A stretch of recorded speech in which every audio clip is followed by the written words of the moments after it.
Act 1951 অ্যাক্টে একটা section আছে, section 12, যেখানে আমরা একটা এক্সামশন পেতে পারি। সরকার এক্সামশন, তারপর এসে দিয়েছে আমরা একটা এক্সামশন পেতে পারি। আর আমরা সেই এক্সামশনের জন্য অ্যাপ্লাই করেছি যে ফর রিলিজিয়াস পারপাস এই একবার, মানে এই একটা ফেস্টিভ্যালের জন্য, রোদের জন্য নয়, একটা ফেস্টিভ্যালের জন্য, যার তো এটা মুসলিম সম্প্রদায় দুটো ঈদের মধ্যে একটা মোস্ট ইম্পর্টেন্ট ঈদ, সেটার it is very important to a large section of the population. তো এটা this exemption can be allowed.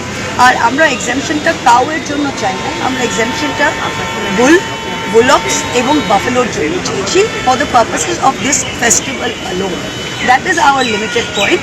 আর এইটা along with all the other petition, তো অনেক পিটিশন আছে, কারো বলেছে that there is no infrastructure, এই আইনটা তো বহুদিন থেকে রয়েছে, but there are no government webs, there is no certification process, এগুলো রয়েছে। But our one is a limited point on this, we want an interim exemption. এখন টাইম তো খুব কম আছে বলে আমরা এই ইন্টারিম অর্ডারটার জন্য রেস্ট করতে চাই।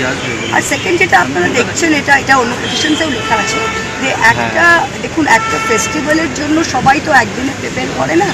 গরিব মানুষ যারা, তারা তো বহুদিন ধরে এই ফেস্টিভ্যালের জন্য প্রিপেয়ার করছে। একটা অ্যানিমালকে পুষে বড় করা, খাওয়ানো দাওয়ানো, এটার মধ্যে একটা ভীষণ খরচ ইনভলভ করে।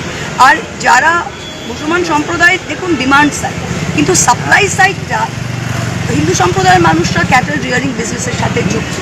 তাই তাদের লার্জ সেকশন, যে গরিব হিন্দুদের ওপরে এটা খুব খারাপ একটা প্রভাব পড়েছে, কারণ যারা এর সাথে যুক্ত তারাও তো এই ফেস্টিভ্যালকে সামনে রেখে এই ক্যাটেলটাকে রিয়ার করেছে, খাইয়েছে। মহিলারা যারা এদের সাথে যুক্ত, তারা নিজের সোনা বন্ধক রেখে স্বনির্ভর গোষ্ঠী থেকে লোন নিয়ে, বন্ধন ব্যাংক থেকে লোন নিয়ে তারা এটা করেছে। তাই এই এত কম টাইমের মধ্যে এই নোটিফিকেশনটা আমাদের গ্রামীণ যেটা অর্থনৈতিক ব্যবস্থা সেটার মধ্যে ঘা লাগছে।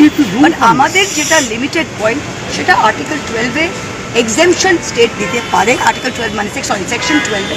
তো আমরা সেই লিমিটেড পয়েন্টটা আজকে যেটা হলো, আপনারা দেখলেন যে প্রথমে 1 ঘন্টা সময় চাইলো, যে স্টেটের স্ট্যান্ডিং কাউন্সিল ছিলেন না।